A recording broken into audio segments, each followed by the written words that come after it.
السلام علیکم۔ اس قصے کے آغاز میں عثمان صاحب کو علاؤ الدین کی گود میں اٹھائے بالا خاتون اور سپاہیوں کے ساتھ جنگل میں بھاگتے ہوئے دکھایا جاتا ہے، جبکہ الوف کے جنگجو مسلسل ان کے پیچھے آ رہے ہوتے ہیں۔ گھنے جنگل سے نکل کر تھوڑا سا آگے آنے پر عثمان رک جاتے ہیں، جبکہ بالا خاتون علاؤ الدین کے لیے ایک درخت کے پیچھے بیٹھ کر کہتی ہیں، رکو بیٹا، صبر کرو۔ الوف کا سپاہی اپنے ساتھیوں کے ساتھ عثمان کے سامنے آتے ہوئے کہتا ہے، تم موت سے بھاگ نہیں سکتے عثمان۔ عثمان جواب دیتے ہیں، پھر تم بھی نہیں بھاگ سکتے۔ یہ کہہ کر وہ اپنا ہاتھ ہوا میں اٹھا کر بوران کو پکارتے ہیں، جس پر بوران سپاہیوں کے ساتھ ان جنگجوؤں کے پیچھے سے نمودار ہوتے ہوئے تیر کمان تان کر ایک ہی وار میں اس گروہ کے پچھلے حصے پر موجود ایک بڑے حصے کو مار گراتے ہیں۔ تبھی عثمان ایاز سپاہی کو پکار کر کے حکم دیتے ہیں، جس پر وہ تیزی سے سامنے سے ان سپاہیوں پر حملہ کرتے ہیں۔ پیچھے حملے ہونے پر وہ ہر بڑی میں خود کو سنبھال نہیں پاتے۔ ایاز سپاہی کے بہت سے سپاہیوں کو مار گرانے پر عثمان دمرل کو پکارتے ہیں، جس پر دائیں جانب سے دمرل تیر اندازوں کے ساتھ بالکل پہلے دونوں حملوں کی طرح ان پر حملہ آور ہوتے ہیں، اور تبھی عثمان سامنے درخت پر دیکھتے ہیں جہاں جیر کتائی موجود ہوتے ہیں۔ درخت پر بیٹھے جیر کتائی کہتے ہیں، آخر کار میں تمہارا ٹھکانہ جہنم ہے۔ جس کے بعد وہ منظر دکھایا جاتا ہے کہ جب عثمان اس خالی چھکڑے میں علاؤ الدین کا پیغام پڑھ کر کہتے ہیں، انہوں نے ینی شہر میں میرے بیٹے کو اغوا کر لیا ہے، وہ نشانات کبھی نہیں چھوڑیں گے، اور یہ نیا دشمن ہے، لیکن یہ سب ایک جیسے ہیں۔ جیر کتائی پوچھتے ہیں، پھر ہم کیا کریں گے میرے سردار؟ عثمان جواب دیتے ہیں، اگر وہ ایک جال بچھانے کی کوشش کر رہے ہیں پھر ہم ان پر جال بچھائیں گے۔ واپسی حال میں بوران کو تیر کمان تانے جنگل میں دکھایا جاتا ہے، جہاں وہ تیروں کو کافروں کے نشانے پر رکھتے ہوئے کہتے ہیں، تم وہاں ہوگے جہاں ہم چاہتے ہیں۔ عثمان صاحب کے تمام سپاہی بیک وقت چاروں طرف سے دشمن کو اپنے تیروں کی زد میں رکھتے ہوئے، جبکہ درخت پر موجود جیر کتائی کچھ کھاتے ہوئے کہتے ہیں، اللہ میری مدد فرمائے۔ سپاہی تیر چلاتے ہوئے چلا کر کہتے ہیں، انہوں نے موقع نہ دو بھائی، ایک اور تیر چلاتے ہیں۔ جیر کتائی کہتے ہیں، آگ مشرکوں کی طرف سے ہے، لیکن جیر کتائی کے پاس بہت حل ہیں۔ جنگجوؤں کا وہ گروہ خود اپنے ارد گرد ڈھال کی دیوار بنائے ہوئے دائیں طرف حرکت کرنے لگتے ہیں، جبکہ درخت پر موجود جیر کتائی کہتے ہیں، اپنے آپ کو گلے لگاؤ۔ عثمان سراتے ہوئے جیر کتائی کا نام پکارتے ہیں۔ جیر کتائی کہتے ہیں، جیر کتائی کبھی نہیں مرتا۔ یہ کہہ کر وہ آگ میں بجھا ہوا تیر قریب ہی موجود بارود پر دے مارتے ہیں، جبکہ گروہ کا سربراہ فریق کا بھائی خود کو ڈھال کے پیچھے چھپاتے ہوئے وہاں سے فرار ہونے کی کوشش کرتا ہے۔ عین اسی وقت عثمان اس کے قریب آ کر اس کی گردن پر تلوار رکھتے ہوئے کہتے ہیں، تم نے میرے بچے پر ہاتھ رکھا اور میں تم سب کی جان لے لوں گا۔ اس کے بعد اوکتم قبیلے میں اکتمور کو سپاہیوں کے ساتھ قبیلے کی تلاشی لیتے ہوئے دکھایا جاتا ہے، اور جیسے ہی وہ مرکزی خیمے کی جانب جانے لگتے ہیں، الچپک خاتون سامنے آ کر کہتی ہیں، رک جاؤ، میں تمہیں اندر آنے نہیں دوں گی، یہ ینی شہر نہیں ہے۔ سپاہیوں، مجھے تمہیں تمہاری حدود سکھانے کی ضرورت نہیں پڑے گی۔ اکتمور جواب دیتے ہیں، میری جو حدود ہیں ان کو تم صرف خواب میں دیکھ سکتی ہو، خاتون اب ہٹو تاکہ میں اپنا کام کر سکوں۔ جس پر الچپک خاتون اپنی تلوار میان سے آدھی نکال کر کہتی ہیں، میری تلوار میرے خنجر سے زیادہ تیز ہے، جان لو تم لوگ، اس سے بچنے کا کوئی راستہ نہیں ہے۔ تبھی اکتم صاحب الچپک خاتون کو پکارتے ہوئے وہاں آتے ہیں، پھر میان سے نکلی ان کی تلوار کو ہاتھ سے واپس میان میں کرتے ہوئے کہتے ہیں، چلو بیٹی، انہیں تلاش کرنے دو، میرے پاس چھپانے کے لیے کچھ بھی نہیں ہے۔ میں نہیں جانتا کہ اس کے بعد یہ کتنا شرمندہ ہوگی۔ پھر اکتمور سے کہتے ہیں، جا سکتے ہو۔ اس کے بعد عثمان صاحب کو بالا خاتون کے اور علاؤ الدین کو اپنی سپاہیوں کے ساتھ گھوڑوں پر سوار کامیابی اور کامرانی سمیٹے ینی شہر کے راستے پر گامزن دکھایا جاتا ہے۔ اس کے بعد دوبارہ اوکتم قبیلے میں دکھایا جاتا ہے، جہاں اکتمور اپنے سپاہیوں سے پوچھتے ہیں، سپاہیوں کیا حالات ہیں؟ اس پر کتلو سپاہی کہتے ہیں اور جواب دیتے ہیں، ایسا لگتا ہے کہ یہاں کچھ بھی نہیں ہے میرے سردار۔ تبھی الچپک خاتون وہاں آتے ہوئے کہتی ہیں، آپ کسی ایسی چیز کی تلاش کر رہے ہو جو یہاں کبھی تھی ہی نہیں۔ جس پر اکتمور سر کے اشارے سے کتلو سپاہی کو وہاں سے جانے کا اشارہ کرتے ہیں۔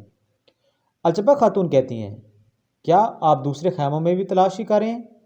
اکتمور کہتے ہیں، الچپک خاتون، مجھے تم پر یقین ہے اور میں جانتا ہوں کہ تمہارے پاس سونا نہیں ہے۔ اس پر الچپک پوچھتی ہیں، پھر کیوں ڈھونڈ رہے ہو؟ اکتمور جواب دیتے ہیں، کیونکہ یہ ریاست کا معاملہ ہے، یہ میرا فرض ہے۔ اکتمور مسکراتے ہوئے کہتے ہیں، ہر برائی میں اچھائی ہے اور ہر اچھائی میں برائی ہے۔ میں صرف یہ کہہ کر وہ کچھ اٹکتے ہیں اور پھر کہتے ہیں میں آپ کو اچھی طرح جانتا ہوں، آپ سے مل چکا ہوں، آپ اسے انکار نہیں کریں گی۔ میں جانتا ہوں عثمان صاحب اور میں دونوں آپ کے ساتھ ہیں۔ جس پر الچپا خاتون مسکراتے ہوئے اس بات میں سر ہلاتی ہیں۔ عین اسی وقت اختمور کا سپاہی ایک خیمے کی جانب اشارہ کرتا ہے، جس پر اختمور سپاہیوں کے ساتھ تیزی سے اس خالی خیمے کی جانب جاتے ہیں جہاں ہر طرف بھوسا بچھایا گیا ہوتا ہے۔ اختمور کے اشارے کرنے پر سپاہی زمین کھودنے لگتے ہیں۔ الچپا خاتون کہتی ہیں آپ بیکار کوشش کر رہے ہیں، جبکہ اختمور سپاہیوں سے کہتے ہیں سپاہیوں جلدی کرو۔ زمین کھودتے سپاہی کی کدال کسی سخت چیز پر لگتی ہے، جس پر وہ تیزی سے زمین کو کھودنے لگتا ہے۔ مزید کچھ دیر کھدائی کرنے پر ایک صندوق دکھائی دیتا ہے، جس پر الچپا خاتون حیران نظروں سے اختمور کی طرف دیکھتی ہیں۔ اختمور سپاہیوں سے صندوق باہر لے جانے کا اور خود بھی ان کے پیچھے باہر جاتے ہیں۔ الچپا خاتون بھی تیزی سے خیمے سے باہر آتے ہوئے اختمور سے پوچھتی ہیں یہ کیا ہے؟ کیا یہ روم کا سونا ہے؟ اختمور کوئی جواب دیے بغیر زمین پر رکھے صندوق کے پاس آتے ہوئے ترگت صاحب کو پکارتے ہیں۔ وہاں پہنچ کر ترگت کے صندوق کا ڈھکن اٹھانے پر وہ سونے کے لاتعداد سکوں سے بھرا دکھائی دیتا ہے۔ وہاں موجود بائندر کی آنکھیں سونا دیکھ کر خیرہ ہو جاتی ہیں۔ بینگی خاتون کہتی ہیں یہ ہمارا نہیں ہے بائندر۔ بائندر کہتا ہے یہ دیکھو اختم صاحب، ہم نے آپ پر بھروسہ کیا اور آپ کے ساتھ کھڑے رہے، لیکن آپ نے کیا کیا؟ ترگت کہتے ہیں پھر کسی کو کچھ معلوم نہیں ہے۔ اس پر اختم صاحب آپ کا جرم واضح ہے۔ اختم صاحب ایک قدم صندوق کے قریب آ کر بینگی خاتون سے کہتے ہیں میں اس کے بارے میں کچھ نہیں جانتا۔ اس کے بعد فریق کو ایک سپاہی کے ساتھ اپنے گھر میں دکھایا جاتا ہے۔ وہ اپنے سامنے موجود اس سپاہی سے پوچھتی ہے کیا تم نے سونے کو اچھی طرح سے چھپایا؟ سپاہی جواب دیتا ہے میں نے چھپایا؟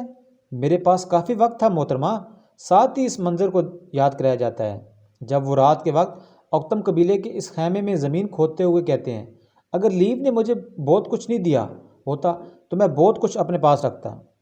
واپس حال میں دکھایا جاتا ہے جہاں فریق سپاہیوں کو سراتے ہوئے کہتے ہیں اعلیٰ، لہٰذا تم کافی عرصے سے لیو کے ساتھ کام کر رہے ہو۔ پھر مسکرا کر پوچھتی ہیں تم زندان کا نقشہ لے آئے ہو؟ سپاہی جواب دیتے ہیں جی ہاں۔ پھر پوچھتا ہے لیو کہاں ہے؟ میں اسے نہیں دیکھ سکا۔ فریق مسکرا کر کہتی ہیں میں آپ کو لیو کی خدمت کا صلہ دینے کے لیے جا رہی ہوں۔ اس کے بعد جنی شہر میں ارحان کو دکھایا جاتا ہے کہ وہ پریشانی سے ملن خاتون سے پوچھتے ہیں کیا یہ سچ ہے ماں؟ کیا انہوں نے میرے بھائی کو اغوا کیا ہے؟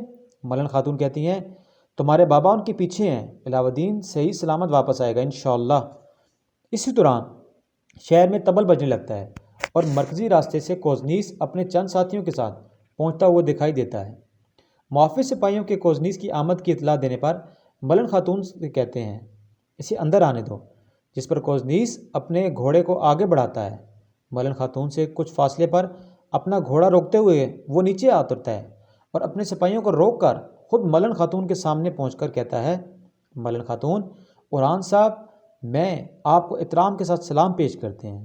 ملن خاتون جواب دیتی ہیں خوش آمدید، عثمان صاحب جلد ہی یہاں ہوں گے، آپ مہمان خانے میں ان کا انتظار کر سکتے ہیں۔ جس پر کوزنیس پوچھتا ہے وہ کبھی نہیں آ سکے گا؟ پھر مسکرا کر کہتے ہیں یقیناً میں انتظار کروں گی۔ جیسے ہی کوزنیس آگے بڑھنے لگتا ہے ارحان ان کے سامنے آتے ہوئے کہتے ہیں کیا ہم آپ کے آنے کی وجہ جان سکتے ہیں کانتے کوزنیس؟ کانتے کوزنیس جواب دیتے ہیں میں نے اپنے شہر میں عثمان صاحب کی میزبانی کی، اس لیے میں یہاں آنا چاہتا ہوں۔ کوزنیس کہتا ہے فکر نہ کریں چھوٹے سردار، مجھے امید ہے کہ آپ کے بابا آپ کے بھائی کے ساتھ صحیح سلامت واپس آئیں گے۔ تبھی سپاہی اعلان کرتے ہوئے عثمان صاحب آ رہے ہیں۔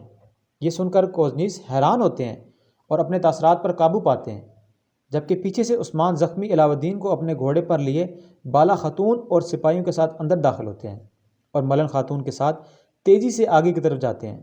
ملن خاتون علاؤ الدین سے مل کر بالا خاتون سے ملتی ہیں اور کوزنیس کہتے ہیں خوش آمدید عثمان صاحب۔ عثمان جواب دیتے ہیں آپ کو بھی خوش آمدید، آپ مہمان ہیں۔ پھر کہتے ہیں مجھے خوشی ہے کہ آپ نے اپنے بیٹے کو صحیح سلامت پایا۔ عثمان کہتے ہیں یہ سب آپ کے اور اولوف کے آنے کے بعد ہوا ہے، میرے بچے کی جان کو خطرہ تھا، انہوں نے ہم پر حملہ کیا۔ اس پر کوزنیس جواب دیتے ہیں یہ اس لیے نہیں ہے کہ میں اور اولوف یہاں ہیں، یہ سب شروع ہوا جب آپ نے شہنشاہ کو بچایا۔ اس پر عثمان کہتے ہیں کہ اگر یہ اس طرح شروع ہوا تو میں اسے خود ختم کروں گا۔ کوزنیس کہتے ہیں اس لیے میں یہاں ہوں، میں چاہتا ہوں کہ فریق اور اوفیلیا کو سزا دی جائے۔ عثمان ایک قدم آگے آتے ہیں۔ اوفیلیا وہاں سے آپ یہاں کیوں ہیں؟ کیا آپ کو شہنشاہ کے ساتھ نہیں ہونا چاہیے؟ کوزنیس کہتا ہے میں روم کا خادم ہوں، روم کا انصاف اوکتم صاحب کو سزا دینا چاہیے۔ یہ سزا اتنی ہی اہم ہے جتنا کہ تخت۔ اور ساتھ ہی عثمان کہتے ہیں کہ ہماری اپنی عدالت ہے، ہمارا انصاف کافی ہے، ہمیں روم کی مداخلت کی ضرورت نہیں ہے، اور جو ضروری ہوگا وہ ہم کریں گے۔ اسی دوران بوران بتاتے ہیں کہ جناب ترگت صاحب نے اوکتم قبیلے سے پیغام بھیجا ہے، اور اس کے ساتھ ہی یہ قسط اپنے اختتام کو پہنچتی ہے۔